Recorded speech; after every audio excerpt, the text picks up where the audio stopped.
Buenos días, bienvenidos y bienvenidas a este Congreso Internacional Multiuri sobre racismo y discriminación, la realidad en España, Italia, Francia, Dinamarca y Finlandia. Soy la profesora Ángeles Solanes, permítame que me presente, catedrática de Filosofía del Derecho en la Facultad de Derecho de la Universidad de Valencia y miembro del Instituto de Derechos Humanos de esta universidad.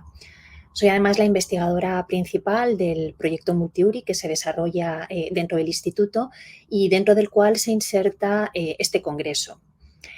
El proyecto que nosotros denominamos con el acrónimo Multiuri hace referencia a la denominación Multicultural Human Rights, a la concepción que tenemos de los derechos humanos como multicultural, diversa, desde el punto de vista cultural, y se incluye dentro del proyecto que titulamos Racismo y discriminación, los derechos humanos bajo amenaza.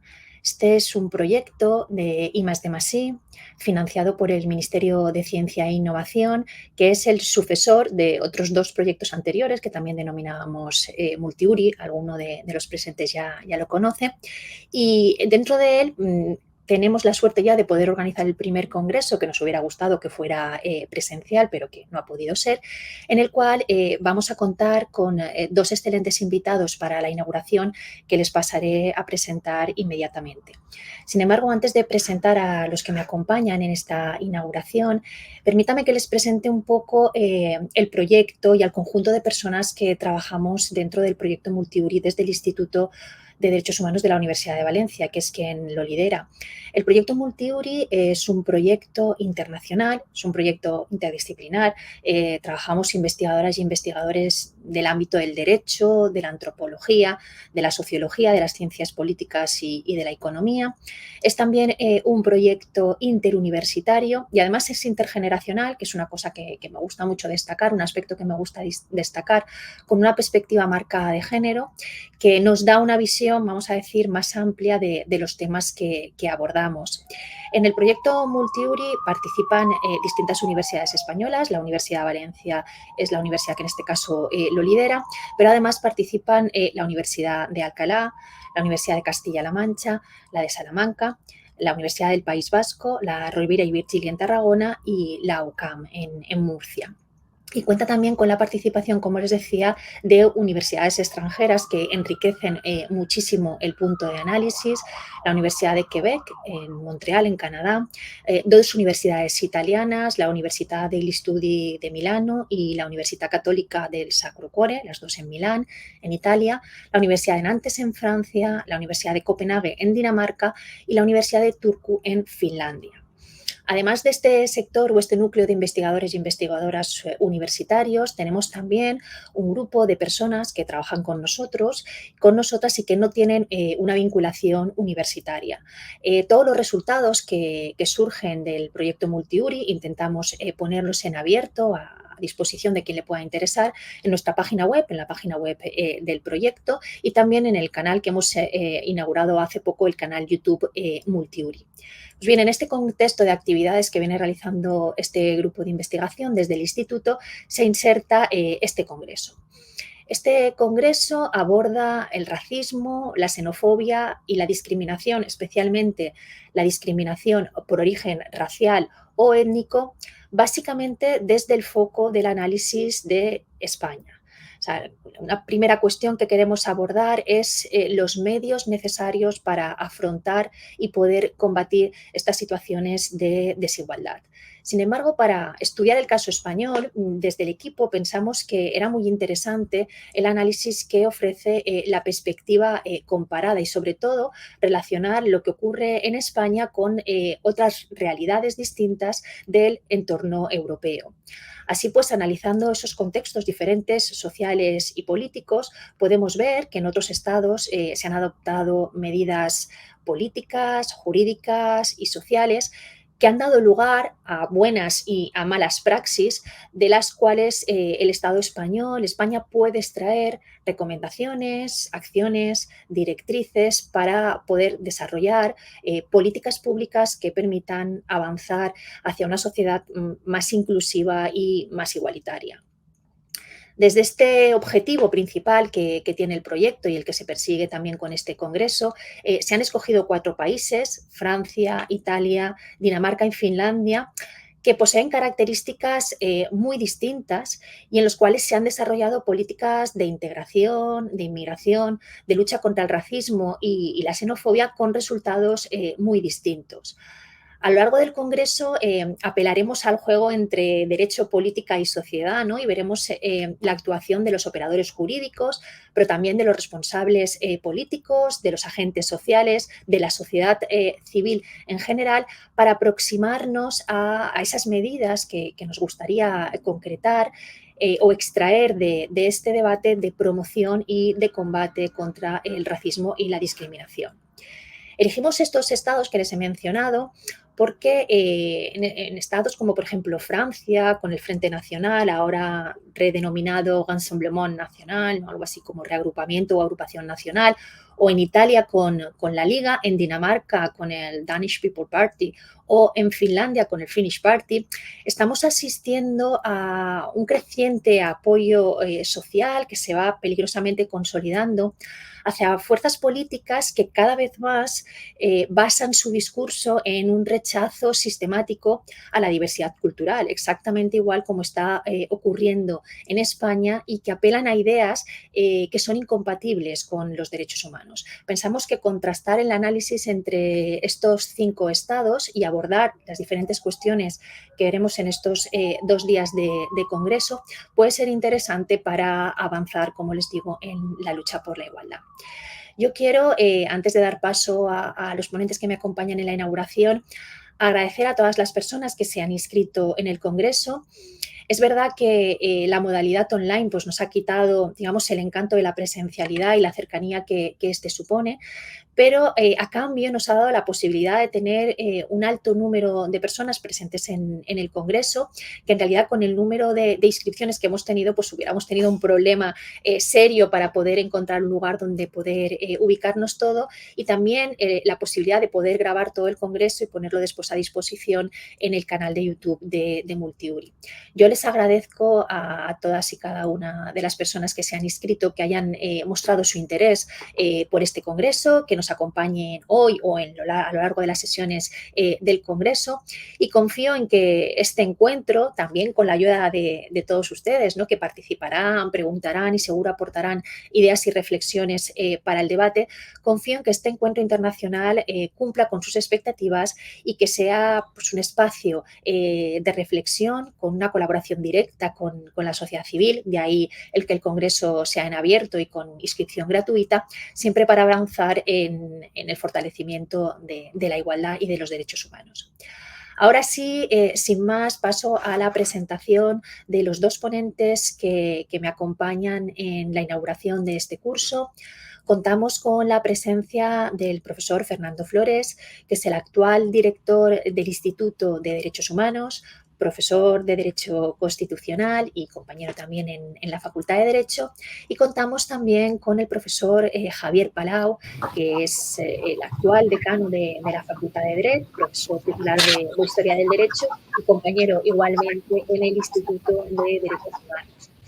A ambos quiero transmitirles el agradecimiento en nombre de todo el equipo Multiuri por su disponibilidad, por estar aquí, por acompañarnos en este acto. Y sin más, le cedo la palabra en primer lugar al director del Instituto de Derechos Humanos, al profesor Fernando Flores. Gracias. Gracias, Ángeles, gracias, doctora Solanes. Muchísimas gracias por la presentación y por la organización de este congreso sobre racismo y discriminación. También gracias al señor decano por su presencia aquí. Gracias a todos ustedes por su interés también y por su participación.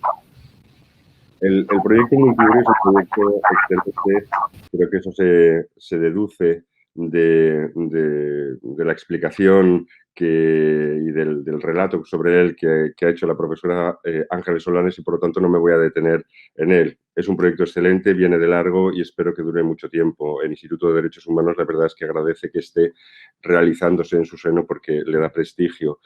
Y el proyecto es excelente, pero el Congreso es necesario.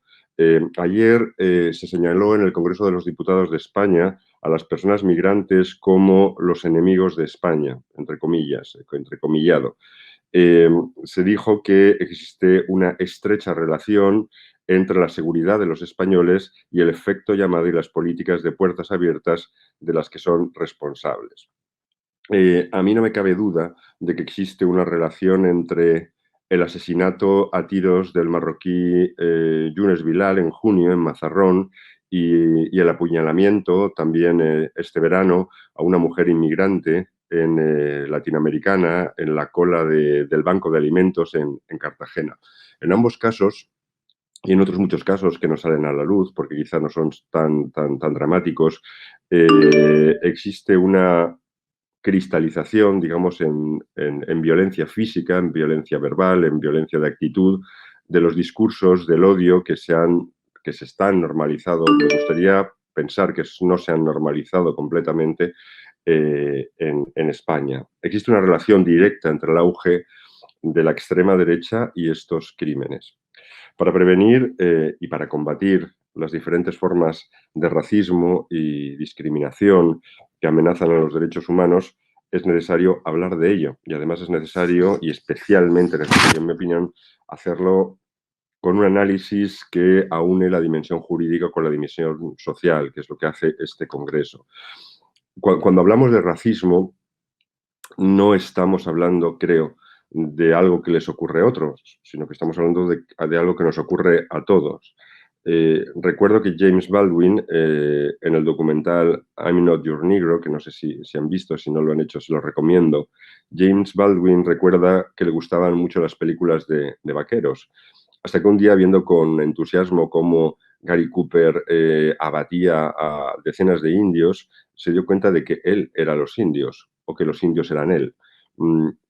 También nosotros somos víctimas del racismo, y no solo moralmente. La instalación del racismo será la de la persecución de todo aquel que tenga unas ideas, que piense de modo diferente a la de los racistas. De modo que en realidad estos congresos son muy útiles y necesarios porque los hacemos en defensa propia. Por eso creo que es tan importante, por eso creo que se debe agradecer tanto que estas cosas, estas reuniones, estos eventos se hagan, y por eso agradezco mucho al proyecto Multiuri y a la profesora Ángeles Solanes, que lo lidera, que lo haya hecho. Y a ustedes también por su interés y por su participación. Muchísimas gracias, Ángeles, gracias a todos. Muchas gracias, Fernando. Gracias también por tus palabras para el equipo de investigación. Y ahora tiene la palabra el decano de la Facultad de Derecho, el profesor Javier Palado. Bueno, pues buenos días a todos.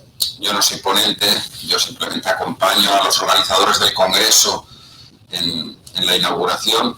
Decía el profesor Fernando Flores pues que es un motivo de orgullo y una alegría el poder tener un congreso de estas características y con este nivel en el instituto y en la facultad, y yo no puedo hacer menos que rubricar sus palabras. Para mí la verdad es que es un título de satisfacción y una alegría enorme en un día como hoy, pues el poder abrir un congreso de estas características. Tengo que agradecer a todos los participantes por su presencia aquí y, por supuesto, a la profesora Ángeles Solanes, directora del Congreso, por sus desvelos y su trabajo constante y habitual en la organización de este tipo de actividades y en la dirección de diversas líneas de investigación en materia de derechos humanos que prestigian este centro y que evidentemente hacen que sea uno de sus docentes de referencia. Yo simplemente, dándole una vuelta al programa, me daba la impresión, y voy a hacer una reflexión quizá que sale de los estrictos términos del Congreso, respecto de lo que ocurrió ayer en el Congreso de los Diputados y respecto a la reflexión que ha hecho el profesor Fernando Flores sobre los indios y los vaqueros. Yo pensaba, le daba vueltas, aquí en la facultad hemos formado un grupo de trabajo para intentar llevar a las aulas la formación en materia política, social y jurídica. Decía la profesora Ángeles Solanes que el Congreso se mueve en estos tres límites y a uno le sorprende que cuando repasa el currículum de la ESO y del bachillerato y lo exprime, pues sobre el racismo a lo mejor hablamos 10 minutos o un cuarto de hora, y si nos encontramos con un profesor en un instituto que es un poquito más dinámico, pues igual tenemos una jornada de 1 hora. Mientras tanto, hay miles de horas de matemáticas, centenares de horas de física y de química, y cuando se oyen los debates en televisión, pues hay que dar más matemáticas y hay que dar más física. Es una cosa que me sorprende, ¿no? Y hablando de los indios y los vaqueros, igual es que tendríamos que formar mejor a nuestros indios.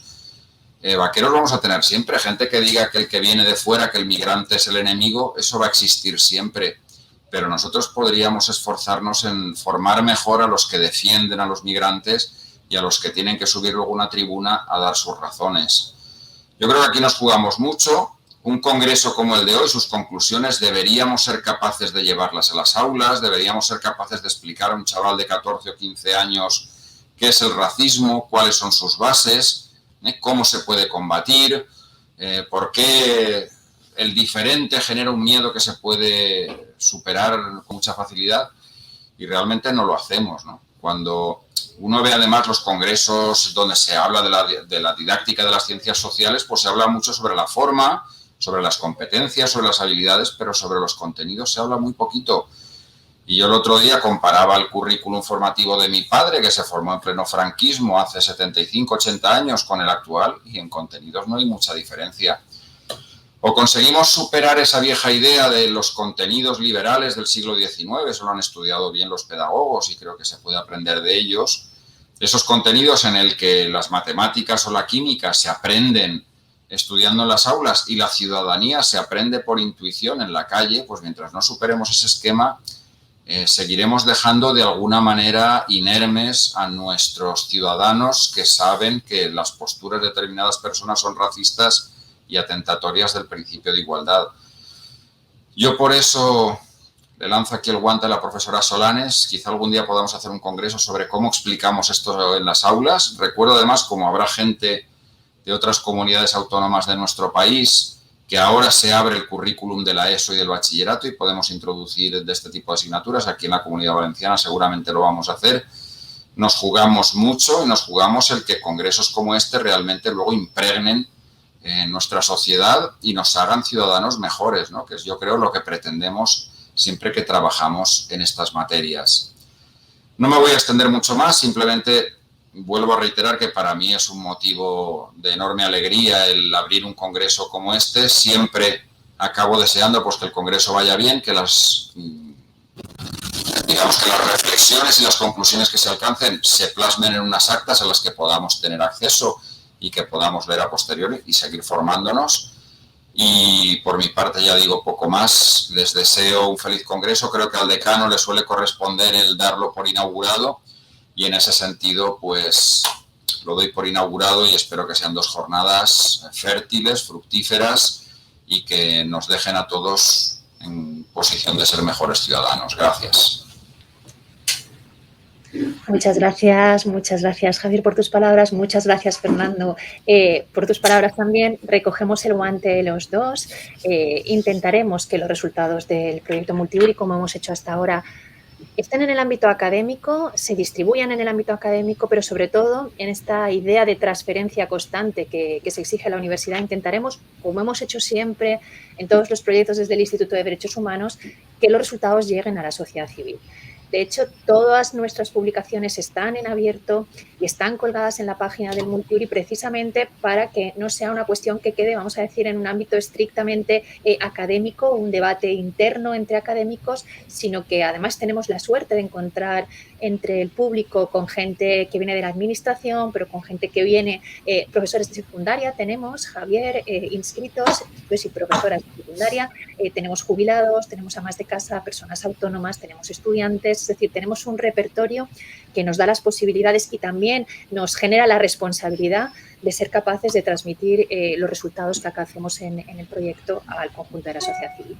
Gracias a los dos ponentes por su tiempo, por acompañarnos, por las palabras de cariño hacia el proyecto y les doy las gracias por acompañarnos y pasamos a la conferencia inaugural. Muchas gracias, Fernando. Muchas gracias, Javier. Gracias. Bien, a mí me corresponde, como soy la IP, me corresponde autopresentarme para comenzar la conferencia inaugural. Un poco cuando estuvimos pensando cómo articular esta conferencia inaugural y buscar qué persona podía desarrollarla, etcétera, estuvimos barajando distintas posibilidades y finalmente optamos por ser uno de nosotros, por ser, en este caso yo, gracias a la generosidad de mis compañeras y compañeros en el proyecto, quien iniciara esta conferencia inaugural, porque en realidad lo que nosotras y nosotros queremos en este primer congreso, vamos a decir, pospandemia, aunque no estemos un poco dentro de ella, es presentar los resultados intermedios que tenemos del proyecto. Estamos justo en la mitad de la vida del proyecto, todavía quedan 2 años, y un poco debatir, contextualizar, someter a la revisión de todos ustedes pues, aquellos resultados o aquellas primeras ideas en las cuales estamos trabajando. Por eso el título inicial de esta conferencia o esta presentación que yo voy a hacer es un título muy genérico, se llama Racismo, Xenofobia y otras formas conexas de intolerancia, recogiendo esa terminología que utiliza Naciones Unidas de formas conexas de intolerancia, la que utiliza la relatora especial. Y me gustaría debatir con ustedes, porque yo creo que esto sería lo interesante de esta primera sesión, ¿no? Que pudiéramos tener después un turno de palabras al final, de comentarios, de preguntas, de cuestiones, de aportaciones, sobre las líneas generales que yo marcaré ahora y que se van a desarrollar a lo largo de estos 2 intensos días que vamos a tener de este Congreso Internacional. Bien, mi presentación la estructuraré en 4 partes. Una primera parte que es un poco toma de posición, ¿no? Porque para hablar de racismo o para hablar de xenofobia o de discriminación, pues hay que precisar la terminología que se utiliza y el enfoque que se utiliza.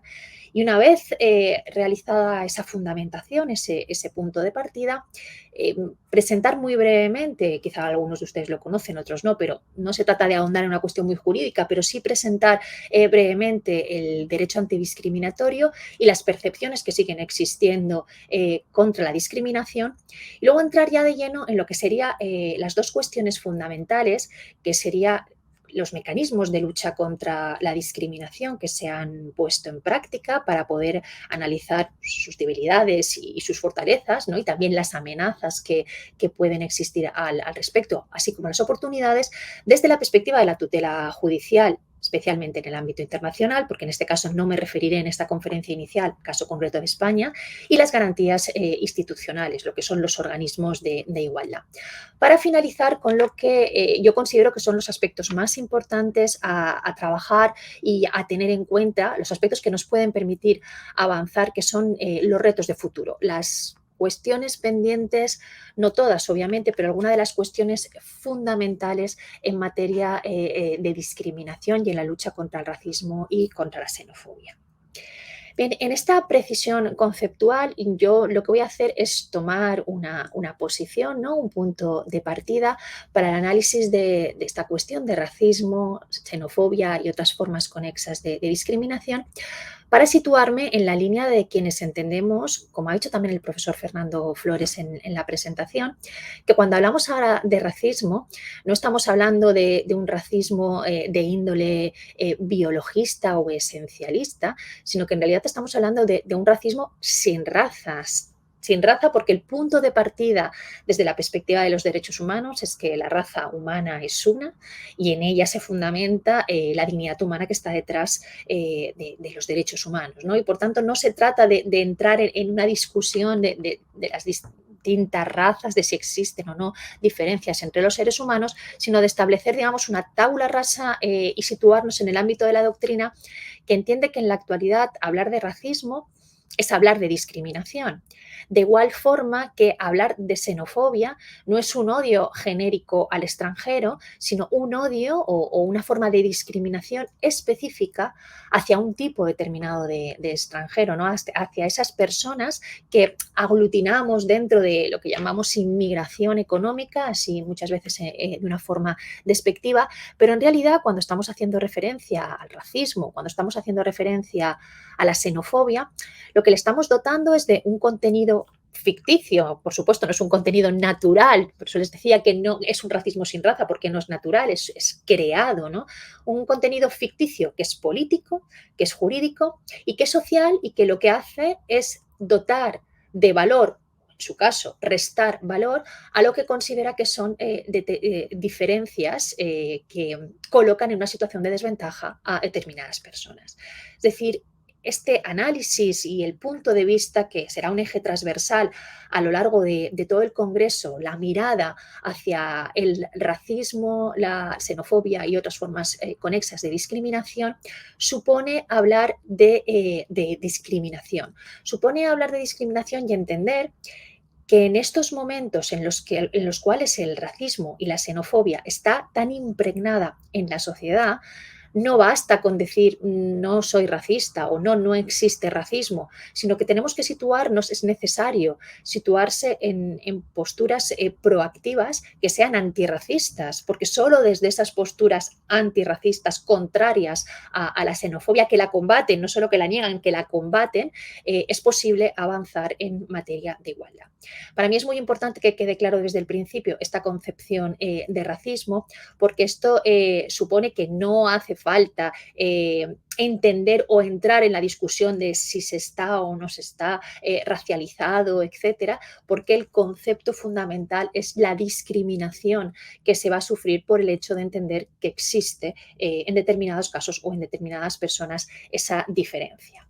Podríamos tomar desde una dimensión más jurídica un concepto, vamos a decir, estándar o general de discriminación. Yo creo que es muy acertado el que da el Comité de Derechos Humanos en el año 89, pero claro, hay que tener en cuenta el momento histórico en el cual este concepto surge. Cuando el Comité de Derechos Humanos habla de discriminación, hace referencia a distinciones, a exclusiones, a restricciones o a preferencia que tienen una base en los motivos que consideramos los motivos malditos, o sea, los motivos que provocan discriminación. El primero es la raza, pero junto a ella el color, el sexo, el idioma, la religión, la opinión política o de otra índole, el origen nacional, aquí el caso de la extranjería, o social, la pobreza, la posición económica, claramente marcada con el origen nacional, el nacimiento o cualquier otra condición social, que lo que hace es tener un resultado que es menoscabar o anular determinados derechos humanos o libertades fundamentales de todas las personas.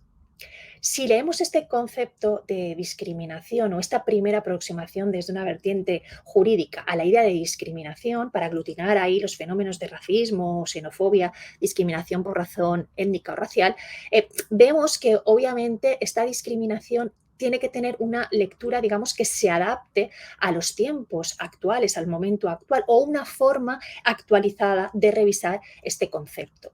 Esta forma actualizada, en mi opinión, es el conocido como enfoque interseccional. La intersectional discrimination, la diferencia que tiene con otras formas de análisis es que lo que considera es que cada uno de estos aspectos que hemos señalado, la raza, el color, el género o el sexo, el idioma o la condición nacional, no pueden ser consideradas respecto a cada persona como causas aisladas. Es decir, la suma de estas causas o la lectura interseccional de estas causas, la combinación de esos conjuntos, hace que surja un conjunto mayor en el cual la discriminación es mucho mayor que si la analizáramos de manera individual. En el ámbito del análisis interseccional en el derecho antidiscriminatorio, los avances de las teorías feministas han sido pioneras. Ahí tenemos el conocidísimo análisis de Grenshaw, ¿no? El cruce de caminos, ¿no? Cómo podemos ver cómo al conjugar distintos privilegios, como los denominaba esta autora, surge una discriminación mucho mayor. En el ámbito español también han existido avances en el ámbito del derecho antidiscriminatorio desde la perspectiva interseccional, pero la idea fundamental que yo quiero transmitirles en este primer momento de fundamentación es que cuando hablamos desde la perspectiva interseccional, las ventajas, la primera ventaja que tenemos, la ventaja o la forma amplia de enfoque interseccional, es que primero permite entender o comprender o acercarse al análisis de la discriminación entendiendo la complejidad de cómo se experimenta la discriminación. Es decir, no se discrimina solo, quizás sí especialmente, pero no solo por el hecho de identificar a una persona con una determinada raza o una determinada etnia, o por pensar que es extranjero o por pensar que no habla español, sino por el conjunto de la suma de esos elementos. Y además el enfoque interseccional, y esto es muy interesante respecto a otras formas de análisis o de perspectiva de la discriminación, pone el foco en la respuesta que la sociedad ofrece al individuo como resultado de la confluencia de estos diversos factores. Porque muchas veces en el análisis teórico parece que se etiqueta en compartimentos rígidos a las personas, ¿no? Una discriminación por origen nacional o una discriminación por origen étnico.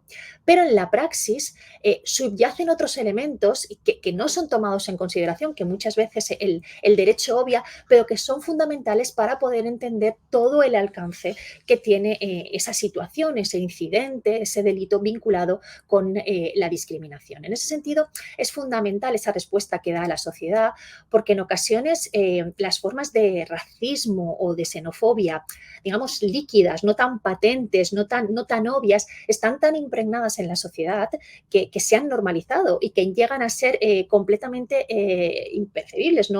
El derecho no las toma en consideración porque las considera completamente, digamos, instaladas en el sistema estructural de discriminación. Además, otro aspecto fundamental que tiene el enfoque interseccional es que toma en cuenta que la discriminación muta, es decir, que cambia, que tiende a ser cada vez más sutil, más sistemática, más ambiental en un determinado contexto y, fundamental en el ámbito del derecho, cada vez más institucional. Y además que hay otros factores que no hemos visto en la definición que nos ofrecía el Consejo de Derechos Humanos, otros factores que no fueron reglados y que también van a ser en este momento motivo de discriminación, como veremos cuando hagamos alguna referencia al colectivo LGTBIQ. Si tomamos este punto de partida como concepto, podemos pasar ya a lo que es al análisis del derecho antidiscriminatorio y tenemos que tomar el punto de partida básico en el sistema de Naciones Unidas, desde la Declaración de Derechos Humanos, todas las convenciones que surgen, la convención que a nosotros nos interesa o que pone el punto de análisis o de estudio fundamental sobre la discriminación racial es la Convención del año 65, que entra en vigor en el 69, y aunque es verdad que es una convención que ha sido muy criticada, especialmente desde el ámbito del derecho internacional y de los estudios digamos, en materia de discriminación ha sido muy criticada porque está desfasada, yo quiero ponerla en valor porque es un instrumento que por primera vez en los años 60 visibiliza una discriminación que históricamente había estado muy ninguneada, por decirlo de alguna manera, no se había hecho presente, y sobre todo también por la importante labor que gracias a la existencia de la Convención ha venido realizando el Comité, que la actualiza permanentemente, que la revisa y que controla que los estados, digamos, se sometan a los criterios que en ella se establecen. Desde ella, bueno, pues encontramos otros instrumentos en el ámbito del derecho internacional que son especialmente interesantes, la Declaración de la UNESCO sobre la raza y los prejuicios raciales o la Declaración sobre los derechos de las personas pertenecientes a minorías nacionales, étnicas, religiosas y lingüísticas. Probablemente los documentos de la Declaración de Acción de Durban y sobre todo el documento de resultados de Durban del 2009 es el que a efectos prácticos nos permite actualizar sistemáticamente las cuestiones más importantes a las que hacer frente en materia de discriminación racial y étnica y por supuesto los informes del relator, es la figura, pero en la actualidad es una mujer, la relatora especial sobre formas contemporáneas de racismo, discriminación racial, xenofobia y otras formas conexas de intolerancia, que están colgados en su página web y que yo les invito a que lean porque no me da tiempo a presentar, especialmente el último de sus informes que ahonda en una discriminación a la que me referiré ahora a continuación, que es la discriminación, el racismo y la xenofobia que surge en el ámbito digital, en el ámbito de las redes sociales. El derecho antidiscriminatorio también se ha fortalecido a nivel europeo con el Convenio para la Protección de los Derechos Humanos y las Libertades Fundamentales. Obviamente, el artículo 14 recoge la prohibición de discriminación por las causas que señalábamos anteriormente, es un convenio muy conocido, y el protocolo número 12 finalmente consiguió en el año 2000 dotar de independencia, por así decirlo, a las vulneraciones que se producen del derecho a la igualdad, del principio de igualdad, como un derecho independiente, es decir, sin tener que invocar en el ámbito de la no discriminación la vulneración de otro derecho como había ocurrido tradicionalmente antes del convenio. Se ha legislado muchísimo en el ámbito de la Unión Europea, en el ámbito del derecho antidiscriminatorio. Digamos que desde el año 2000 hay en las dos últimas décadas como una especie de surgimiento, digamos, de legislación en este ámbito. Las dos primeras directivas que están viendo en pantalla, la Directiva 2000/43 sobre principio de igualdad de trato entre las personas con independencia de su origen racial o étnico, y la segunda, la 2078, sobre el marco general para la igualdad de trato en el empleo y en la ocupación. Además de los otros instrumentos que están viendo, han sido los dos instrumentos fundamentales y siguen siendo los dos instrumentos fundamentales en el ámbito de la lucha contra el racismo, la xenofobia, la discriminación por origen racial o étnico. A ellas me referiré a continuación, pero también los otros instrumentos en materia de igualdad, incluso instrumentos que no son propiamente o específicamente de derecho antidiscriminatorio, ¿no? Como la última directiva del 2012-29, la que establece normas mínimas sobre derecho y apoyo a víctimas de delito, incluyen aspectos que toman en consideración algunas de las cuestiones fundamentales sobre las que ha llamado la atención el derecho antidiscriminatorio para combatir el racismo o la xenofobia. Respecto a las dos primeras directivas, como les señalaba, en el momento en el que surgieron a principios del año 2000, y me atrevería a decir que durante la primera década se generó, del 2000 al 2010, se generó una expectativa, vamos a decir, importante respecto a la implementación y al desarrollo práctico que podía suponer este tipo de directivas. Sin embargo, ya en la segunda parte, ya desde el año 2010 hasta la actualidad, pues hemos visto, si no una parálisis, también en algunos casos una especie de retroceso, no en la norma, sino en la implementación por parte de algunos estados y en el desarrollo legislativo a nivel nacional. De hecho, la Comisión acaba de presentar en marzo de este año, la comunicación 2021-139, acaba de presentar una especie de evaluación, por así decirlo, de la aplicación práctica, no de la regulación, sino de los problemas y las cuestiones prácticas de la situación actual en la aplicación de estas dos directivas y de los avances, también los retrocesos, que se han producido desde el 2014. Una de las cuestiones fundamentales que ha sido, digamos, un caballo de Troya, ¿no? Una cuestión fundamental en las dos directivas, es que han habido problemas derivados de su aplicación práctica por considerar que no se definían los conceptos, ¿no? La discriminación directa, la discriminación indirecta, la discriminación múltiple, etcétera. No se definían de manera clara los conceptos que se tenían que aplicar.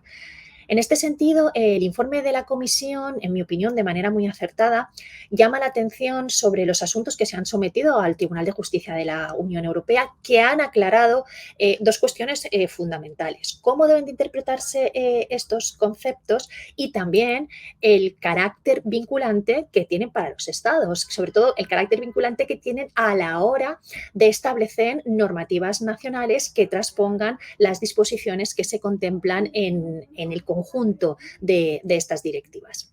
Hace referencia también a una cuestión muy desconocida, yo creo, en general, que son los organismos de igualdad, a los que me referiré ahora a continuación, y luego llama la atención sobre dos aspectos que creo que son y van a ser fundamentales en el futuro en el ámbito de la discriminación.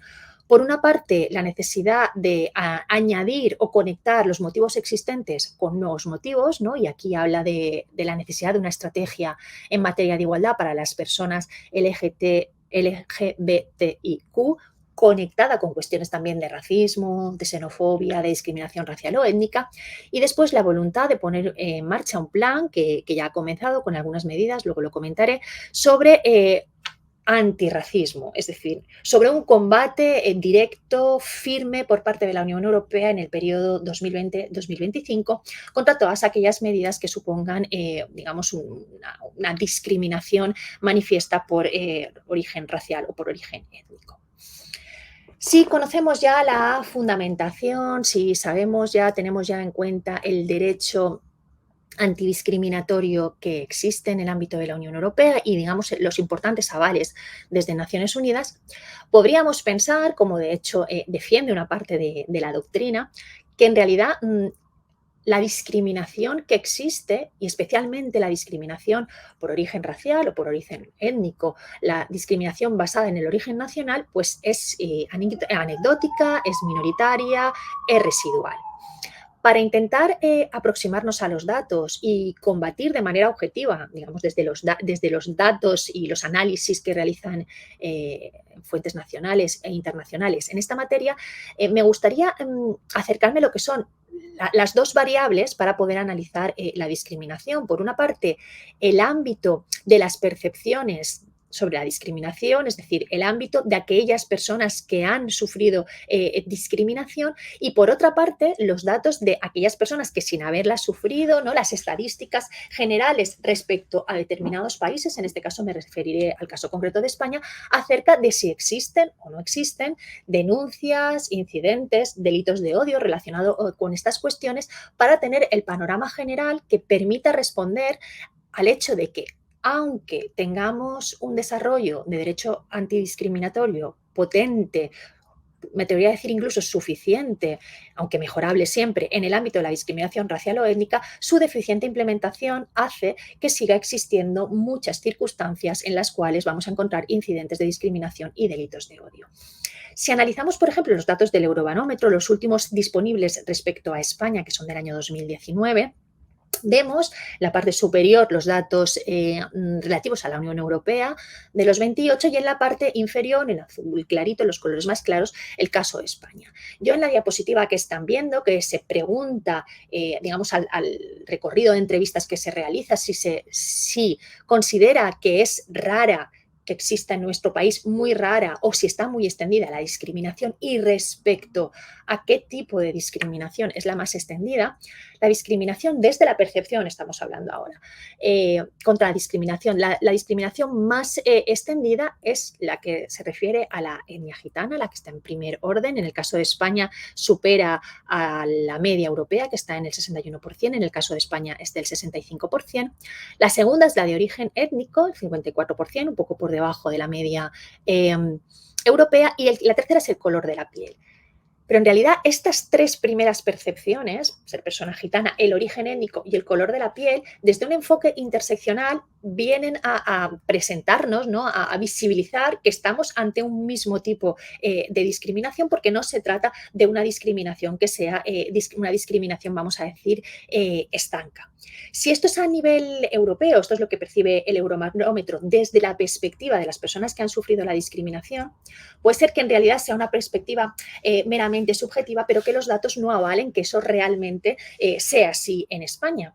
Sin embargo, si contrastamos estos datos, por ejemplo, con el reciente informe que les invito a leer, porque realmente está muy bien, sobre no discriminación por país, el caso de España, es un informe que acaba de salió la semana pasada, muy reciente, del 2001, que es el informe que presentan los expertos a la comisión.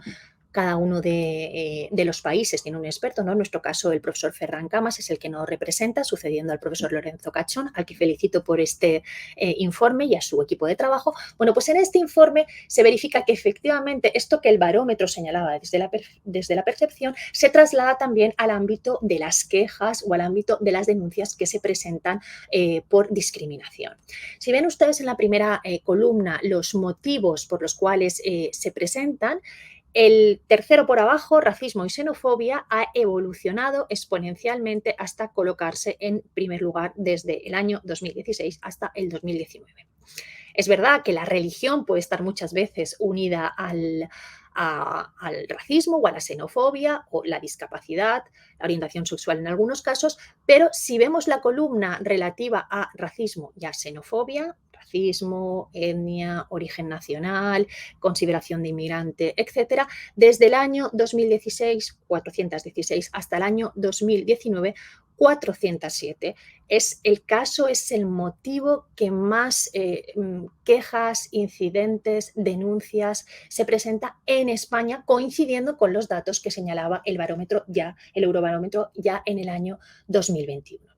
Si además contrastamos esa percepción, si analizamos más esa percepción desde las personas que pueden ser discriminadas por origen racial o étnico, en el caso concreto de España, el último informe que se presenta desde el Consejo para la Eliminación de la Discriminación Racial o Étnica, que saben que es uno de los dos órganos de igualdad, el otro es el Instituto de la Mujer a nivel nacional en España, este consejo he tenido la suerte de presidirlo durante 2 años, tiene un grupo de trabajo interno que analiza, y acaba de presentar, lo presentó en el último año de mi presidencia, acaba de presentar la percepción que reciben las potenciales víctimas, que tienen las potenciales víctimas respecto a la discriminación.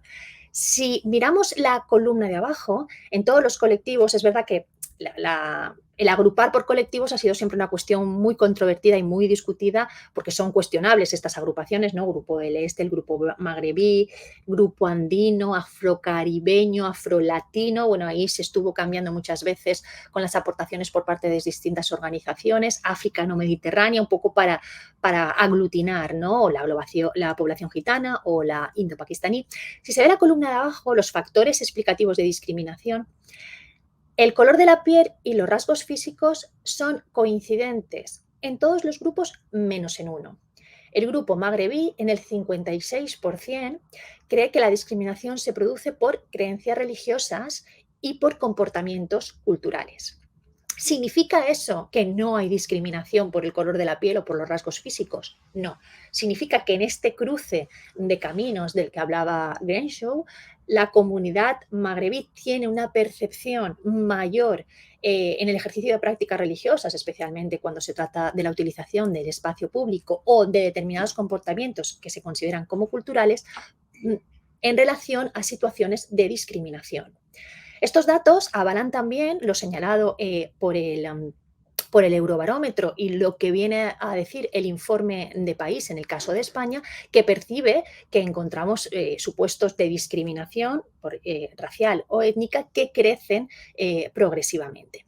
Si fuéramos al ámbito, digamos, más extremo de la discriminación racial o étnica y nos situáramos en los datos que aporta el informe sobre la evolución de los delitos de odio, y aquí quería hacer un paréntesis porque muchas veces se asocia de forma sistemática la idea de racismo, xenofobia, igual delito de odio. Y yo aquí quisiera aclarar que, digamos, el camino que hay desde el discurso del odio como germen hasta el delito de odio como punto más álgido de vulneración de derechos humanos, pasa por un recorrido, ese camino, desde el discurso hasta el delito, que está sembrado de pequeñas anécdotas que se consideran irrelevantes, incidentes, anécdotas, situaciones que no pueden considerarse todavía delictivas, pero que van sembrando, que van ahondando en ese camino que nos llevará hacia el crecimiento exponencial que hemos tenido en el ámbito de los delitos de odio.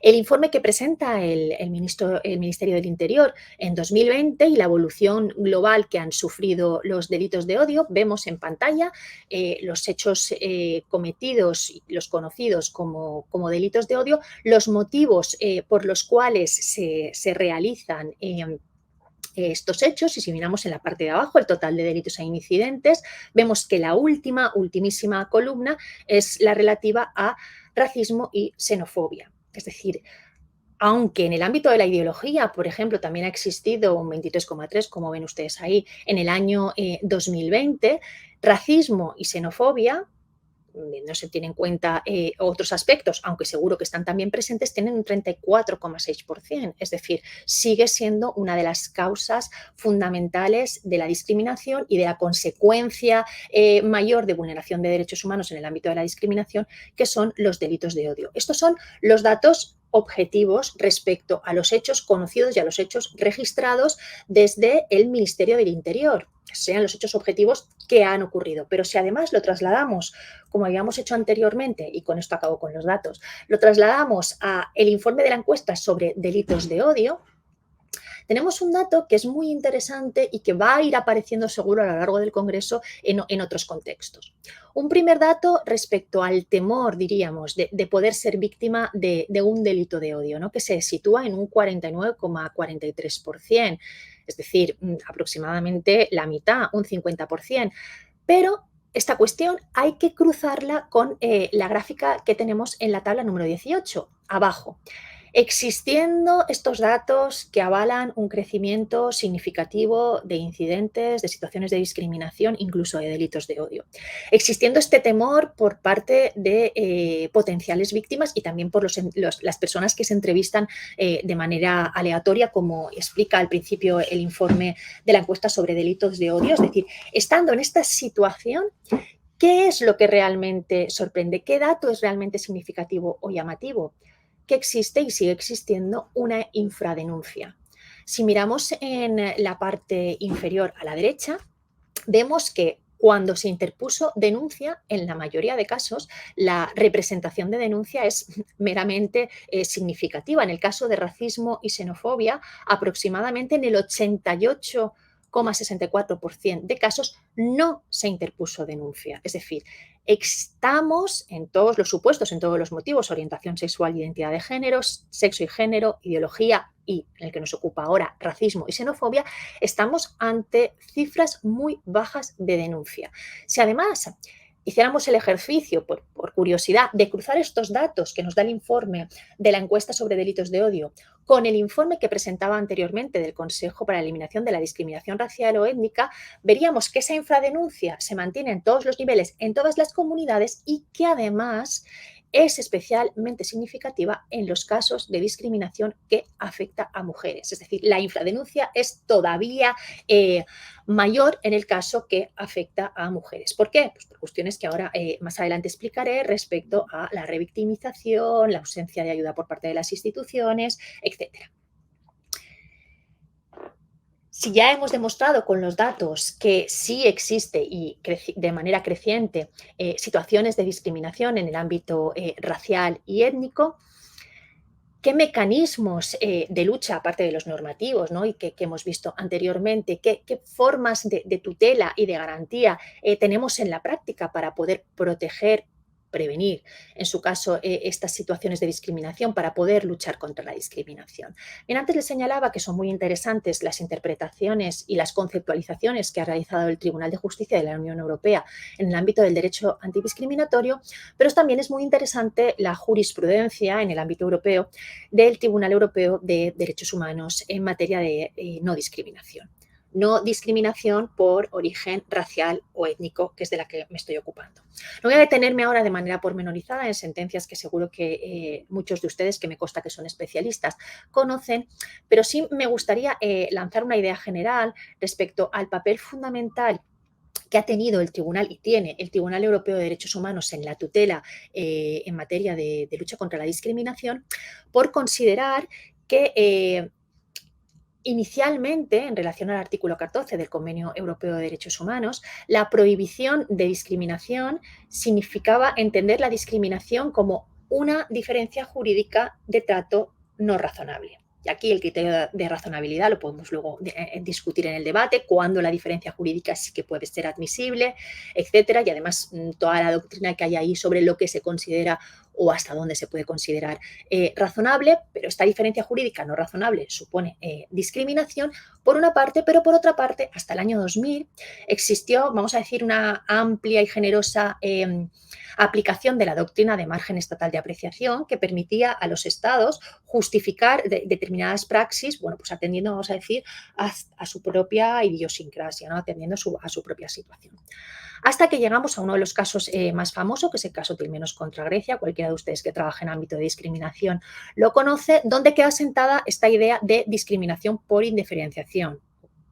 Explicado de una manera muy simple para quien no lo conozca, sería considerar discriminación por tratar de manera igual a colectivos que se encuentran en situaciones fácticas desiguales, diferentes, que exigían, requerían un trato diferencial y específico para un determinado colectivo. Sin embargo, en el año 2000, a partir del 2000, comienza una evolución, en mi opinión, muy positiva del Tribunal Europeo de Derechos Humanos. Lo resumo un poco en algunas sentencias como un punto de inflexión. La sentencia Nachova y otras contra Bulgaria, con todos los precedentes que tuvo, establece una de las cuestiones fundamentales en la aplicación práctica del derecho antidiscriminatorio y sobre todo en la lucha contra la discriminación, que es la inversión de la carga de la prueba, ¿no? Que corresponda al Estado la carga de la prueba y el móvil racista, y no a la inversa, es decir, que no sea la víctima la que tenga que demostrarlo, sino que sea el Estado. Comienzan aquí una serie de sentencias en las que, ahondando en esta cuestión sobre la inversión de la carga de la prueba, bueno, pues el Tribunal Europeo de Derechos Humanos comienza a señalar cómo puede presentarse esa prueba. No voy a entrar en una cuestión, digamos, muy técnica a nivel jurídico, pero sí que me gustaría señalar que en sentencias como DH y otros contra República Checa, pues, por ejemplo, acudió a los datos estadísticos, ¿no? A señalar cómo con datos estadísticos y por comparación se puede evidenciar que existió un supuesto de discriminación indirecta, pero con la evolución posterior, con otras sentencias, otros y otros contra Croacia, o en el caso Champagne y otros contra Grecia, comienza a señalar también que incluso cuando no existen estadísticas, incluso cuando no hay datos, vamos a decir, objetivos que lo puedan avalar, si la actuación que ha realizado el Estado ha generado ese efecto negativo, ¿no? Esa situación de la que nos hablaba la definición que habíamos tomado de discriminación del Consejo de Derechos Humanos, si ha generado esa situación entonces negativa, no justificable, entonces podemos señalar que estamos en un supuesto de discriminación, ¿no? Y exigir la responsabilidad del Estado. En todo este recorrido es una sentencia que suelo mencionar mucho porque creo que para el impacto que tiene es poco conocida. En todo este recorrido en materia de discriminación hay una sentencia que yo considero que es fundamental en el ámbito de la lucha contra la discriminación racial y étnica, que es el caso Lingurán contra Rumanía. Algunos de ustedes, que han sido alumnos míos y que están ahora conectados, pues ya lo han escuchado. Esta sentencia por primera vez habla a nivel europeo de racismo institucional. Es decir, reconoce que el Estado rumano, en este caso su policía, actuó siguiendo un perfil étnico. En este caso se trataba de una redada que se realiza en una zona donde vive básicamente una comunidad de origen gitano, y el motivo por el cual se realiza la redada en esa zona, ¿no? Se pensaba que podían haber robado madera, etcétera, pero esa creencia de pensar que podían haber robado madera y de realizar la redada está directamente conectada con el hecho de que son personas gitanas, ¿no? Y se actúa atendiendo a ese perfil étnico y que ha demostrado en sede judicial, es decir, que ha demostrado que la policía, el Estado, ¿no? que lo defendió también en los tribunales nacionales, actuó siguiendo unos patrones de violencia, un uso excesivo de la fuerza y unas conductas de intolerancia contra una determinada minoría por el hecho de serlo, ¿no? De ser esa minoría étnica, haciendo patente un racismo institucional, y que además el Estado, en este caso el Estado rumano, que es al que condena el Tribunal Europeo de Derechos Humanos, no respondió con un estándar más alto, es decir, no tomó en consideración, no investigó si realmente nos encontrábamos en una situación de discriminación, porque asumió que esa actuación diferencial, con mayor violencia, etcétera, era normal, estaba normalizada porque era la que se aplicaba para esa comunidad técnica. Es decir, no tomó en consideración la protección, la necesaria protección, el estándar más alto de respuesta a supuestos de incidentes motivados por prejuicios que le hubiera correspondido. Y por ello, el Tribunal Europeo de Derechos Humanos condenó a Rumanía por el artículo 14, que es el que veíamos antes, que consagra el principio de igualdad, y también por el artículo 3 del convenio por los tratos inhumanos y degradantes que recibieron en sede judicial algunas de las personas afectadas por esta sentencia. Si resumiéramos de manera muy rápida para ir avanzando a efectos expositivos, cuáles, digamos, los ámbitos especiales de protección en discriminación racial o étnica que se han ido asentando en la jurisprudencia del Tribunal Europeo de Derechos Humanos, pues por una parte tenemos el importante trabajo que ha realizado la jurisprudencia del Tribunal Europeo en muchísimas sentencias sobre agresiones racistas por parte de agentes de la autoridad, ¿no? Entendiendo que esas agresiones están catalogadas como una forma de violencia estructural y sistemática, o sea, que no se dan de manera anecdótica, la necesidad de tutela del derecho a la educación. Ahora comienzan a haber sentencias también en el ámbito, bueno, ahora han habido últimamente también sentencias en el ámbito de la asistencia sanitaria, la necesidad de luchar contra la discriminación racial o étnica en el ejercicio de esos derechos, y luego la protección que ha dado el Tribunal Europeo a inmigrantes y a personas refugiadas en frontera y en territorio nacional, hasta la sentencia, en mi opinión, desafortunada NDINT contra España, en la cual, en mi opinión, esto lo podemos discutir después en el debate, se produce un retroceso en el ámbito garantista de la jurisprudencia del Tribunal Europeo de Derechos Humanos, cuando, como ustedes saben, porque es el caso de las conocidas comúnmente como devoluciones en caliente, cuando la sala del Tribunal Europeo de Derechos Humanos, la gran sala, avala, digamos, la política vulneradora, en mi opinión, de derechos humanos que se practica en la frontera sur española. Además de estas garantías que tenemos, y esto lo voy a pasar un poco más rápido para poder llegar a la parte final de la exposición, estas garantías que tenemos desde el ámbito normativo y desde el ámbito de la protección judicial, pues tenemos también garantías institucionales, que quiero nombrarlas porque son las grandes olvidadas cuando se habla en materia de discriminación en general y especial de discriminación racial o étnica. Normalmente los organismos de igualdad son los grandes desconocidos, y esto lo digo desde la experiencia de los 2 años de presidencia del Consejo para la Eliminación de la Discriminación Racial o Étnica, que es completamente desconocido en el ámbito español y que pude contrastar formando parte de QINET, de la Red Europea de Organismos de Igualdad, que también ocurría así en otros estados, ¿no? Entonces, simplemente señalarles que existen estos organismos que son obligatorios de acuerdo con la Directiva 2043, que es la que los crea, que en España tenemos el CEDRE.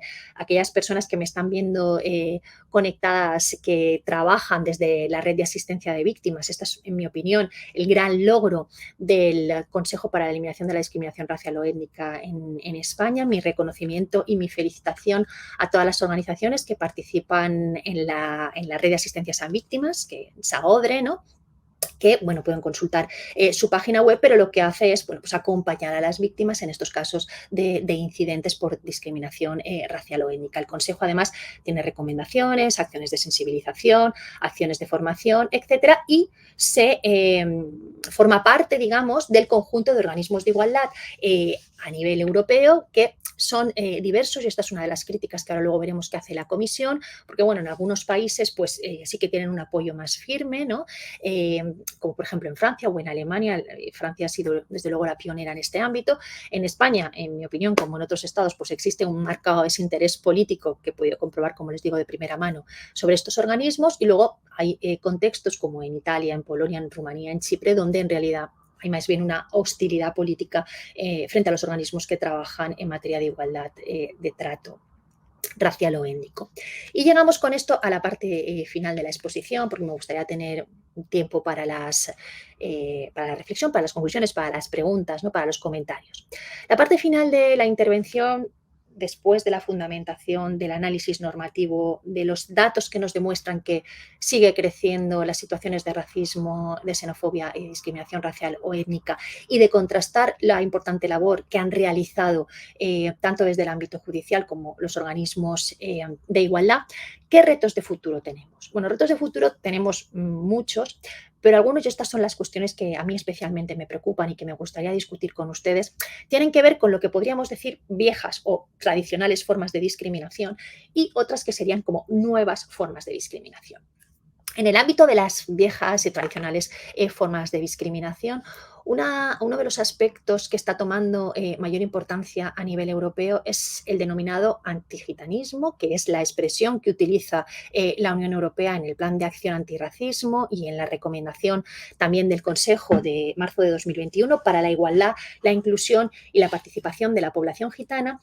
Y en mi opinión, y esto quiero señalarlo, tiene un especial valor porque el colectivo vamos a decir gitano, o la etnia gitana, la etnia roma, ha sido tradicionalmente los que han sufrido las discriminaciones mayores en el ámbito étnico, más obviadas, justificadas, no documentadas y desconocidas por parte de todos los estados, incluidos España. Esto no es una opinión, esto está contrastado con todos los informes que, por ejemplo, nos ha dado la Comisión contra el Racismo y la Discriminación en el ámbito europeo, la ECRI, con los informes de la FRA. Es decir, el surgimiento o la lucha contra el antigitanismo, contra ese movimiento de, digamos, de discriminación sistemática, asumida, socialmente incluso, vamos a decir, interiorizada como positiva, es una de las cuestiones fundamentales en las que hay que seguir trabajando en el ámbito de la discriminación. Esto no significa que sea mayor o menor que la de otros colectivos, sino que hay que ponerla también digamos, sobre la mesa, hay que combatirla también junto con esa diferencia vinculada a la extranjería, ¿no? Cuando hablamos de extranjería, lo hago desde esta perspectiva que les decía anteriormente de inmigración económica, pero que junta esta idea de raza, ¿no? De color de piel, que veíamos que señalaban los propios afectados por la discriminación en el informe del Consejo, y que en los últimos tiempos pues, ha seguido ahondando en los argumentos tradicionales, ¿no? De crisis económica, los conocen de sobra, vienen a quitar nuestros recursos, etcétera. Se ha afianzado con la crisis sanitaria y con esta forma de combatir por los recursos, ¿no? Creo que un ejemplo sistemático es pensar siquiera en poner una tercera vacuna en países mal nombrados como desarrollados, mientras otros países no han podido tener acceso a una primera vacuna, y considerar que eso va a generar un efecto de que todas estas personas van a querer venirse a los países donde pueden acceder a la vacuna, por ejemplo, contra el COVID, ¿no? Y la idea de seguridad, que se retroalimenta, ¿no? Sistemáticamente, está presente, pero se une a las formas anteriores de discriminación, ¿no? Y se une a esa idea, que ahora pasaré a manifestarle, vamos a crear un colectivo cada vez más restringido de incluidos y un colectivo cada vez mayor de excluidos. Estas formas de discriminación desde la perspectiva racial o étnica, el antigitanismo y la diferencia vinculada a la extranjería, que recoge también de manera muy documentada la Relatora Especial de Naciones Unidas contra el Racismo y otras formas de discriminación, se juntan en la práctica, se unen en la práctica con muchas formas nuevas de discriminación, pero con dos que a mí me preocupan especialmente, y de hecho es en las cuestiones en las que quiero seguir trabajando para buscar directrices, formas de actuar, medidas de implementar la normativa que puedan frenarlas. Estas dos formas de discriminación las voy a resumir a efectos expositivos, porque no es tan simple como lo voy a presentar, pero lo voy a resumir en lo que podríamos llamar populismo nacionalista. La terminología la tomo del informe de la Relatora de Naciones Unidas, pero el populismo nacionalista entendido no como una ideología, sino como una lógica de acción política. Una lógica de acción política que busca, para los problemas sociales, vamos a decir, significativos, ¿no? Pues en un momento determinado puede ser el paro, en otro motivo, o al mismo tiempo puede ser la crisis derivada del COVID, la crisis sanitaria derivada del COVID. Para estos problemas que preocupan mucho a la sociedad, busca una suerte de chivo expiatorio, un sujeto que va a ser el culpable de todo, ¿no? Que puede ser el extranjero en general, puede ser el inmigrante o puede ser un colectivo específico, por ejemplo, los menores extranjeros no acompañados. Y a partir de ahí construye un discurso, que lo hemos visto en Francia, seguro que esto saldrá también, en Italia, en Dinamarca, en Finlandia y en España de manera exponencial, construye un discurso que cada vez cala más en el ámbito social, pero que sobre todo se presenta como legítimo con un discurso manifiestamente falso, con falacias. Y te voy a poner un ejemplo muy rápido para que lo entiendan, aunque seguro que todos ustedes lo tienen en la mente. Un ejemplo muy claro que tenemos en España es el auto de la Audiencia Provincial de Madrid en relación a la campaña política autonómica y al cartel que colgó en el metro un determinado partido político en relación a las prestaciones sociales que reciben los menores extranjeros no acompañados, comparándola con la pensión que puede recibir una persona pensionista en España, ¿no? El mensaje que se lanzaba era un mensaje directamente falso, o sea, los datos, la idea que se transmitía era una falacia. Sin embargo, la Audiencia Provincial de Madrid amparó el comportamiento de este partido político sin entrar en la falacia del discurso, que es lo que lo deslegitima, ¿no? Pues están diciendo mentiras. Y lo amparó desde la libertad de expresión y al mismo tiempo, en mi opinión, y esto lo podríamos discutir, lo legitimó cuando señalaba en la propia sentencia que resulta obvio que los menores extranjeros en España son un problema político, jurídico y social, ¿no? Para que resulte obvio, tendría que habernos demostrado con datos, los datos obvios que afianzan, que avalan que ese problema existe. En mi opinión, ¿qué hizo la audiencia provincial? Lo que hizo fue respaldar esta suerte de lógica de acción política, es decir, obviar el mensaje falaz, que es lo verdaderamente importante, para decir, bueno, en la libertad de expresión se puede dar a conocer un mensaje que los datos dicen que es falaz, pero que yo considero y avalo, ¿no? Sobre el populismo nacionalista, los informes de la Relatora Especial de Naciones Unidas son muy interesantes porque además los vinculan, bueno, con resurgimiento de fortalecimiento de movimientos neonazis, de pureza de la raza, etcétera. Sobre esta cuestión, si quieren, podemos hablar después. Y se junta con otra forma de discriminación, que es una discriminación muy peligrosa y que algunas de las personas que me están escuchando saben mucho más que yo sobre esta cuestión, yo solo la quiero apuntar, que es la discriminación que se produce en el ámbito digital, es decir, toda la discriminación que se produce en el ámbito online de manera transversal, amparada por la opacidad de las redes sociales, por una parte, y sobre todo, y esto para mí es la cuestión que me importa en este punto, porque los instrumentos jurídicos tradicionales que tenemos de lucha contra la discriminación, es decir, este derecho antidiscriminatorio al que yo me he referido anteriormente y la implementación que se ha llevado a la práctica, no está preparado, no está pensado para esta nueva forma de discriminación digital. Es decir, ahí sí que necesitamos nuevos instrumentos, nuevos mecanismos que se adapten a una realidad que es completamente diferente, que utiliza canales distintos, mensajes distintos, formas diferentes, a las que la norma preveía combatir o prevé combatir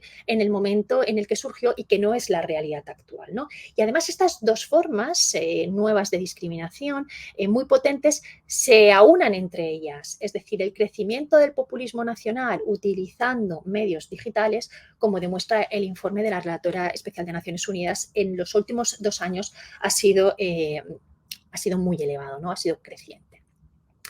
¿Qué reto de futuros tenemos, por tanto, con esta situación y con estas formas de discriminación? Bueno, tenemos que fortalecer las garantías normativas con la implementación de disposiciones que ya existen y que algunos estados no han traspuesto, entre ellos España, como se señala en el informe de país.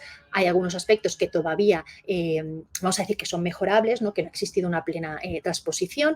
Algunos mecanismos que serían necesarios sería, por ejemplo, incentivar las denuncias. Ya hemos visto los datos sobre España, que la infradenuncia, y si analizáramos de manera detenida cada uno del informe, veríamos que se va ratificando esa idea. La infradenuncia es un mal a combatir, ¿no? Y esto exige mecanismos seguros en la denuncia, sobre todo, que tienen que ver, y esto lo saben muy bien las personas que están en el servicio de asistencia a víctimas que se coordina desde el Consejo, que tienen que ver con protegerlas contra represalias, a veces incluso de la propia comunidad. No solo vamos a decir de la sociedad en general, sino de la propia comunidad, y también, la otra parte, con el hecho de tener, vamos a decir, la garantía de que se van a aplicar sanciones adecuadas, porque claro, hay que ponerse en el papel de la víctima de un caso de discriminación, ¿no? Recuerdo algunos de los que llevamos desde el Consejo, donde el sufrimiento es extremo dentro de la propia comunidad cuando sabe que se ha producido ese supuesto de discriminación, ¿no? Y lo que genera dentro de la propia comunidad y fuera de ella. Luego también acudir a la interpretación garantista, clarificadora de las disposiciones que existen del Tribunal Europeo de Derechos Humanos, de las sentencias también del Tribunal de Justicia de la Unión Europea. Y algunas buenas prácticas. Bueno, las buenas prácticas vienen desde el informe de la Comisión, ¿no? Las extraigo de este informe que les anunciaba anteriormente, el año 2021. La buena práctica nos lleva a una cuestión ya muy conocida de educación y formación, ¿no? Como señalaba el decano, el profesor Javier Palau, nosotros estamos trabajando por llevar ahora al ámbito de secundaria la formación en derechos humanos, ¿no? Porque se forman, por ejemplo, en el ámbito de la economía o se forman otros ámbitos que son, por supuesto, necesarios, pero que no llegan a conocer nada en materia de derechos humanos o de lucha contra la discriminación. Esta es una cuestión pendiente. España siempre sale mal evaluada en los organismos de igualdad respecto a la educación y la formación en materia de igualdad. No me atrevería a decir en general, pero sí en el caso concreto de la lucha contra la discriminación racial o étnica. Algunas medidas que han funcionado bien en otros estados, como por ejemplo permitir la denuncia por Internet para no revictimizar a la persona que ha sufrido la discriminación, etcétera. Esto lo podemos comentar ahora en la práctica. Luego, claro, mejorar el acceso a las autoridades locales, a las organizaciones comunitarias, las intermediaciones locales o las oficinas de asesoramiento jurídico especializadas. Porque, claro, y esta es una anécdota, pero la cuento para que se entienda también la buena práctica. Si un servicio de asistencia a víctima acompaña a la víctima durante todo el procedimiento que precede a la judicialización del caso, pero finalmente la víctima, vamos a decir, por decirlo de alguna manera, empoderada, ¿no? O sea, consciente de la situación de discriminación que ha sufrido, decide judicializar ese caso y a partir de ahí está sola, porque ya no hay asistencia por parte de estas oficinas, como ocurre, por ejemplo, en el caso del servicio de asistencia del Consejo. Claro, ahí la víctima queda en una situación de desamparo porque queda sola. La necesidad de ofrecer un asesoramiento jurídico especializado continuo o de arbitrar también, por ejemplo, lo que se denomina el litigio estratégico, que esto es otra cuestión que podemos comentar después si quieren, respecto a situaciones, vamos a decir, emblemáticas, repetidas, que funcionan prácticamente como un piloto, ¿no?, respecto a casos de discriminación. Respecto a los organismos de igualdad, bien, la Comisión Europea ha insistido en cómo reformar los organismos de igualdad. Yo, ahora que no lo presido, ya puedo decirles que el Consejo para la Eliminación de la Discriminación Racial o Étnica debería alinearse con esta recomendación, ¿no? El mandato, en relación a todos los motivos, no solo a alguno de los motivos, la independencia, fundamental para que la asistencia, los estudios y los informes pues tengan un alcance amplio, la eficacia en la recomendación y el fomento de la igualdad. Lo que les comentaba antes, el acceso y la accesibilidad, la posibilidad de presentar denuncias y también la coordinación con otros estados, porque es verdad que la función que viene realizando Equinet, la red europea de organismos de igualdad, es muy útil a la hora de, digamos, plantear qué propuestas prácticas pueden realizarse para mejorar el organismo de igualdad o hacia dónde podría caminar, reconvertirse, digamos, el actual consejo que, en mi opinión, necesita una modificación estructural. Por último, y ya para acabar y un poco para resumir lo que ha sido mi intervención y tener mínimo tiempo de debate, ¿cómo podríamos señalar algunas líneas de actuación contra la discriminación desde los organismos de igualdad? Se han señalado ya algunas, además de las que yo les anunciaba como retos de futuro, ¿no?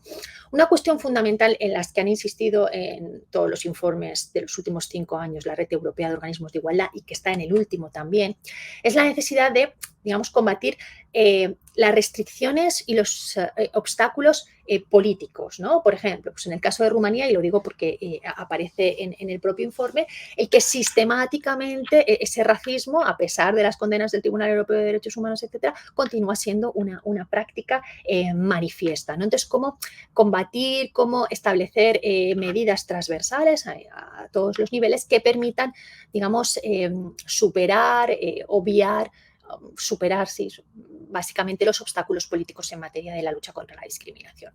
Luego, una cuestión que España tiene pendiente, que yo creo que es fundamental, y parece que ahora el Observatorio Español contra el Racismo comienza ya a trabajar en este ámbito, que es la relación de recopilación de estadísticas con perfil, es decir, estadísticas con perfil de distinto tipo, ¿no? Perfil que tiene que ver con la nacionalidad, pero que tiene que ver también, por ejemplo, con el género, un perfil que permita establecer un patrón de práctica, que es exactamente lo que se hizo en el caso Lingurán contra Rumanía, un patrón sistemático de práctica que pueda servir también de carga de la prueba, ¿no? Que pueda ser utilizado para combatirlo, ¿no? Porque sin estadísticas, es decir, si desconocemos el número, cuándo, cómo, sobre qué motivos y sobre todo si no tenemos perfil, es decir, si son estadísticas meramente numéricas, ¿no? Como se ha defendido cuando se ha dicho, bueno, que por proteger la intimidad, etcétera, de las víctimas es mucho mejor, la privacidad es mucho mejor que no se desglosen los datos. Yo me sitúo en el ámbito de los organismos de igualdad y creo que el desglose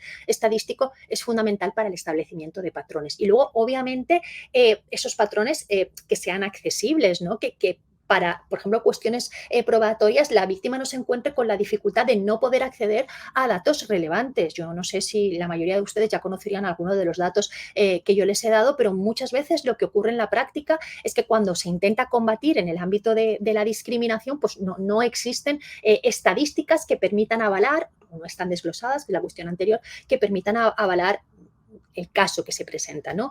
Darlo a conocer a las comunidades afectadas. Existe un gran desconocimiento en general, social, no solo sobre comunidades que sufren o sobre personas en general que sufren discriminación. Existe un gran desconocimiento sobre los recursos y las posibilidades que tienen para combatir los incidentes discriminatorios que puedan sufrir.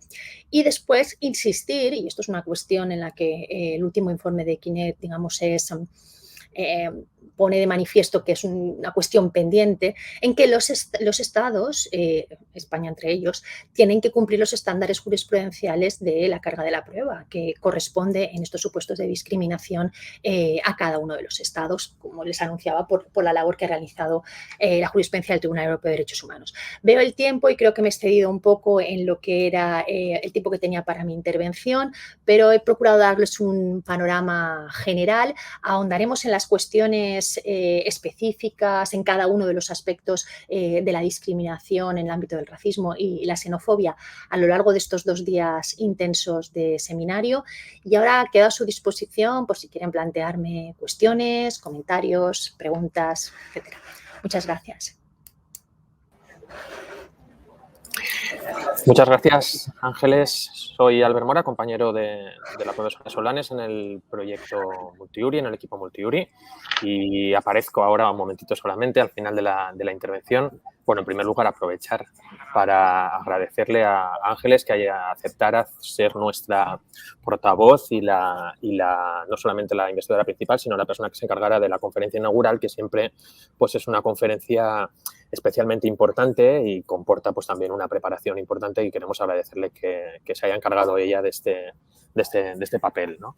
Tenemos alguna pregunta en el chat y tenemos algunos minutos para que la gente que ha seguido la intervención pueda plantearnos a través del chat preguntas o comentarios en relación a cualquiera de los aspectos tratados, que son muchos y que tienen mucha enjundia, pero que dan también para mucha reflexión, ¿no? Porque Ángeles nos ha dado una radiografía de cuál es la situación actual a través de la situación de la legislación a nivel europeo, estatal, nos ha ofrecido datos, algunos muy complejos también, que darían para mucho, ¿no?, a la hora de analizarlos, y yo a lo mejor después hago alguna referencia si tenemos tiempo, y además nos ha propuesto cuáles son los retos fundamentales y por dónde se podría trabajar en el futuro, ¿no? Creo que tenemos aquí mucho material para debatir. Tenemos de momento una pregunta que además me parece especialmente procedente. Yo también me lo preguntaba mientras escuchaba hablar a la profesora Solanes, que nos la hace Francisco Simón desde Valencia Acoge. Y él nos pregunta qué relación piensas que puede tener en este momento esa infradenuncia de la que has hablado con el hecho de que las personas en situación administrativa irregular estén desprotegidas a la hora de denunciar, por ejemplo, alguna agresión, puesto que pueden ser deportadas a sus países de origen, ¿no? Esta sería la primera pregunta y como de momento no hay ninguna más, si quieres, bueno, no tenemos mucho tiempo, quizás son las 10:57, podemos tomarnos los minutos necesarios para contestar esta, si aparece alguna más, y si te da tiempo, Ángeles, porque si no, como nosotros nos vemos continuamente, a mí sí me resultaba estos datos que hacía tiempo yo que no revisaba sobre la percepción de la discriminación, ¿no? Y me ha parecido muy interesante contrastar, como tú decías, ¿no?, en esos datos que exponías, el 65% de la población percibe que existe discriminación contra la población gitana.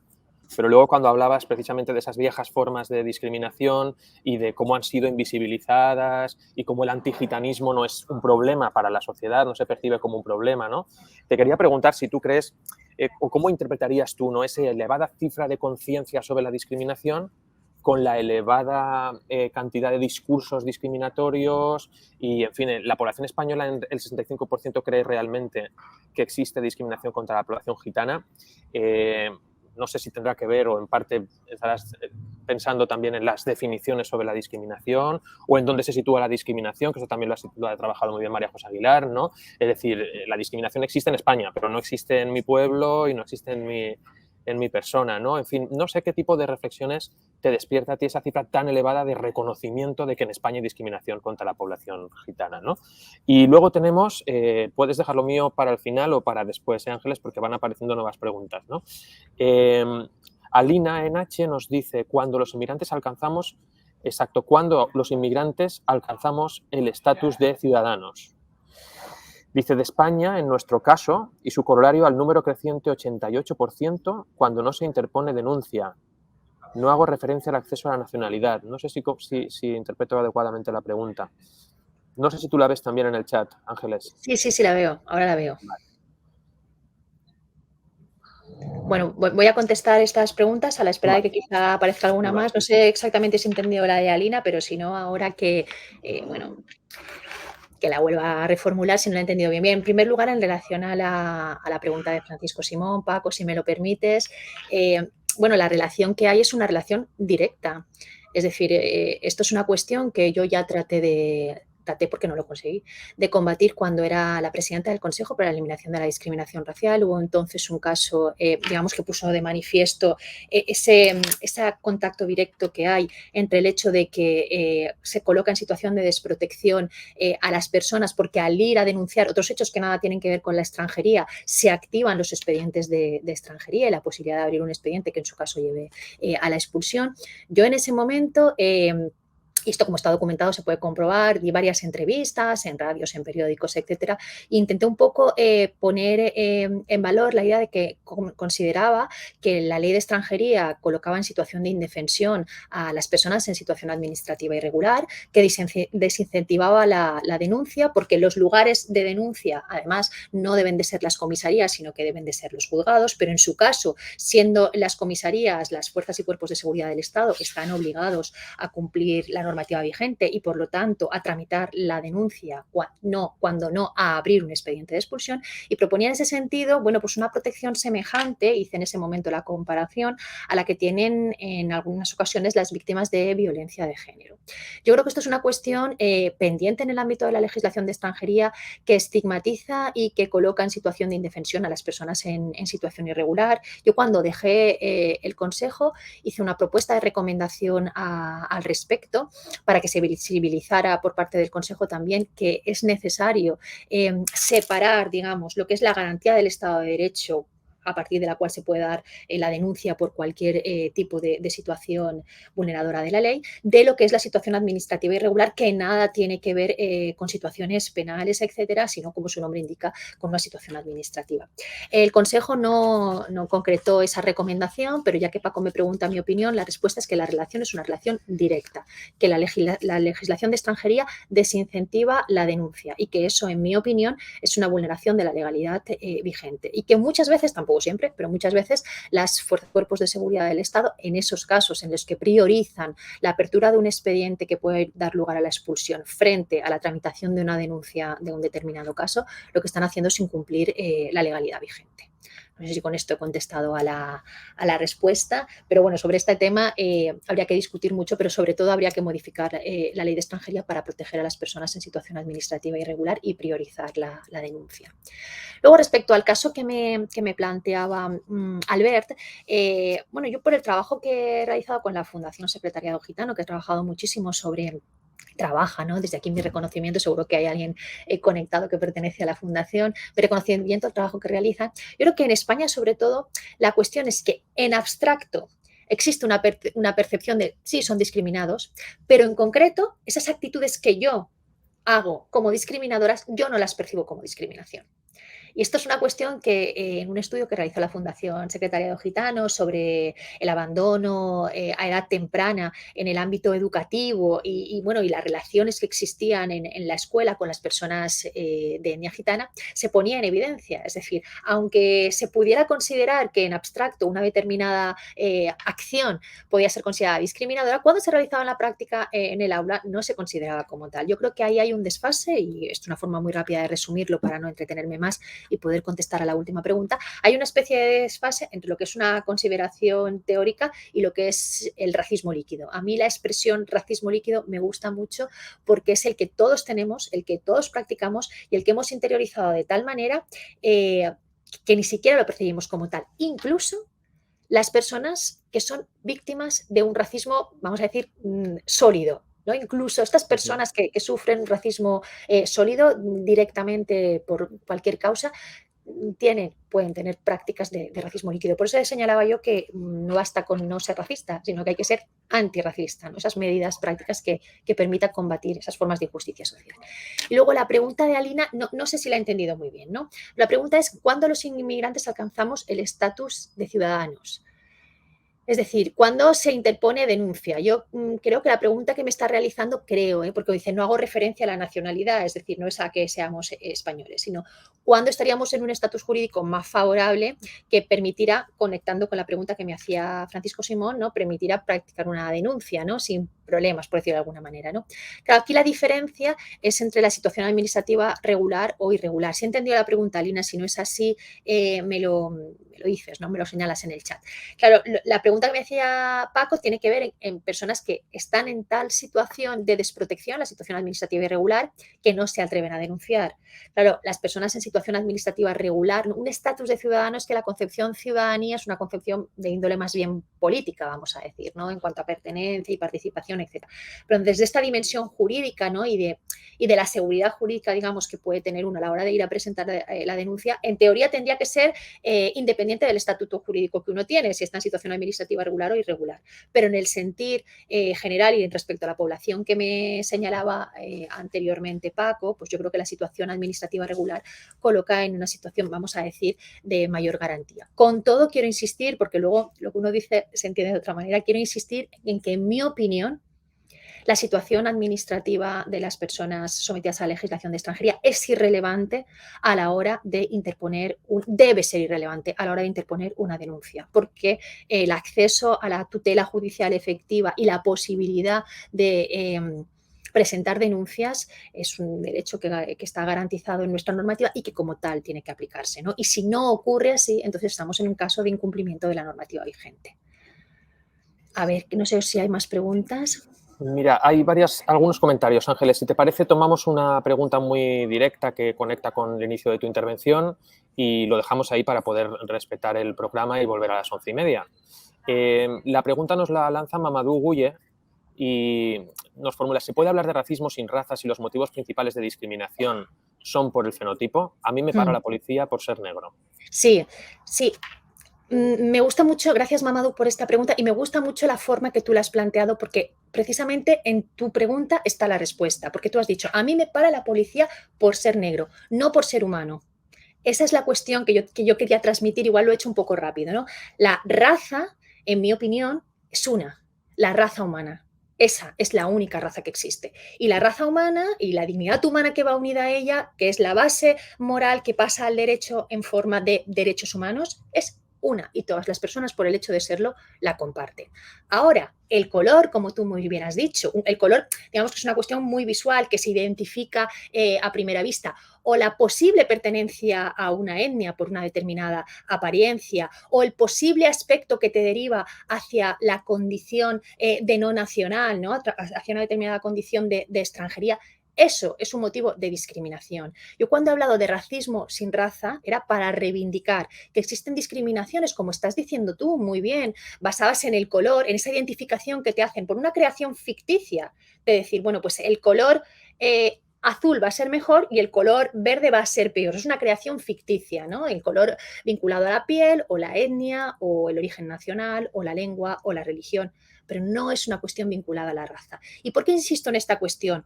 Porque cuando el proyecto habla de Multicultural Human Rights, cuando habla de derechos humanos multiculturales, la esencia que está detrás de esa concepción es que la raza humana solo es una y que todos, en cuanto seres humanos, compartimos una dignidad única que es la que se traslada al ámbito jurídico en el ámbito de los derechos humanos. Y en ese sentido reniego de la concepción, vamos a decir, meramente occidental o occidentalista de derechos humanos y me sitúo en el ámbito de análisis de racismo, discriminación, de racismo, xenofobia como discriminación. Como dice Mamadou, por ejemplo, por el color. Esa era un poco la idea, no sé si lo he aclarado. Ya me he perdido con las preguntas porque el chava muy rápido. No sé en qué pregunta estamos ya, Albert. No, yo creo que podemos, si te parece bien, Ángeles, para... Me sabe mal... ¿Hay algún comentario más? ¿No? Preguntas así directas como las que hemos recogido hasta ahora. No, estoy viendo solo, seguramente me he saltado otras preguntas, estoy viendo solo la última que me aparece. Si queréis cierro con esta Vale. o mientras, si quieres, Albert, revisa si hay más. Veo que Rosana Palomares me pregunta en qué medida piensa que puede influir el racismo y la discriminación en la construcción de la identidad. Claro, o sea, yo al principio de mi intervención señalaba que íbamos a hacer referencia al juego entre derecho, política y sociedad. Entonces, el racismo y la discriminación pueden tener una suerte, vamos a decir, de efecto perverso en la identidad, porque muchas veces pueden hacer que una identidad que estaba vista como positiva, ¿no? o que interactuaba de alguna manera se refuerce, se encierre hacia adentro, precisamente porque cree que es víctima de racismo o de discriminación. Dicho de otra manera, yo creo que ideologías como la del populismo nacionalista funcionan de la manera exactamente contraria a la democracia, ¿no? La democracia es aperturista, inclusiva y considera la diversidad como riqueza y considera que identidades distintas, ¿no? Porque yo ahí estaría con Bauman, todos tenemos diferentes identidades que vienen marcadas por aspectos distintos, ¿no?